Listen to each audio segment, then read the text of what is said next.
problem is we've had a very inconsistent and a very ineffective dealing with the crises in the Middle East, starting in Northern Africa, starting with Libya, starting with Egypt, then with Syria, then with Iraq, providing inadequate relief to the hundreds of thousands, and if not millions, of refugees, not only in Syria but also in Iraq. The former chairman of the House Intelligence Committee, Pete Hoekstra, on this program recently, saying that Europe's refugee crisis stems in large part from our inability to deal with problems such as ISIS.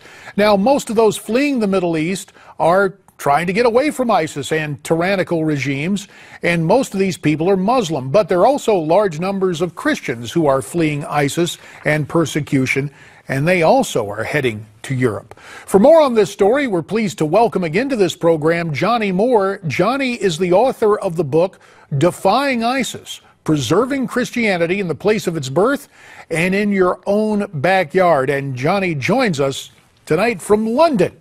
So thanks for Skyping in all the way across the Atlantic. The challenge is, I would imagine, Johnnie, who's who in this?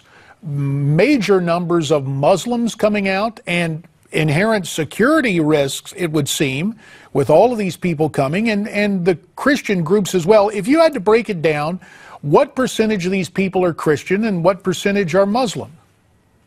Well, I mean, it's a very small percentage that are Christians. What we're working on is evacuating the Christians in safe and legal ways. And so we have a whole vetting process where we are not just trusting people. We're verifying their documentation according to international standards. We start with a baseline that's higher than the standard the United Nations employs.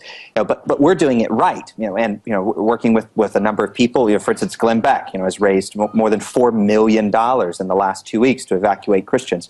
And there are a number of evangelical leaders in the United States of America that have created a website called We Welcome Refugees that partners American churches. You can sign your church up, or as an individual you can sign up to provide resources to European churches that are trying to handle the refugees.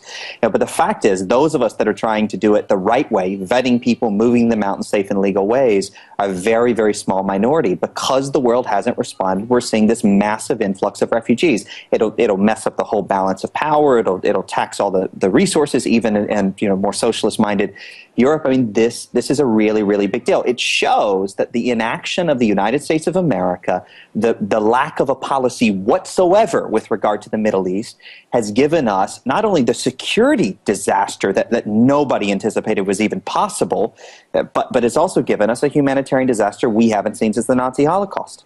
Now, you mentioned the involvement of some churches here in the United States. The Roman Catholic Church, a word out of the Vatican is the Pope is urging parishes in Europe to take in families.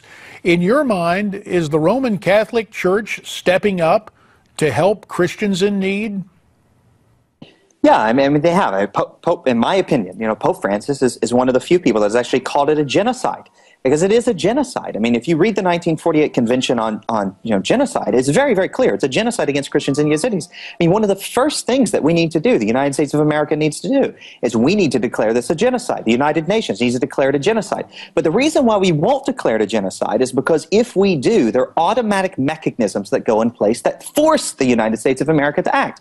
And the policy of this administration and Republicans and Democrats that are complicit in it is that we just want to let this region fix itself. And because of that policy, we have ISIS. That's why we have the policy. Now we have a terrorist group that's so awful, it's been excommunicated from Al-Qaeda. 5 years ago, we've talked about this before, JD, there was one failed country in the world. It was the country of Yemen. Now, Yemen's a failed state, Libya's a failed state, Syria's a failed state, Iraq and Afghanistan are going the wrong direction. We have ISIS affiliates madly at work in the northeast of Nigeria and the northeast of Kenya, at least 30 other countries. I mean, this is, we've got to keep the pressure on. And one of the first things that everyone can do here is they can go to WeWelcomeRefugees.com and say, if you support a refugee, and you can call your congressman, your senators, you put pressure on and say, now is the time to declare this a genocide, because then the Obama administration, can say that they are. They're not showing favoritism by supporting, Christians and Yazidis. And I want to get back to this with the minute that's left.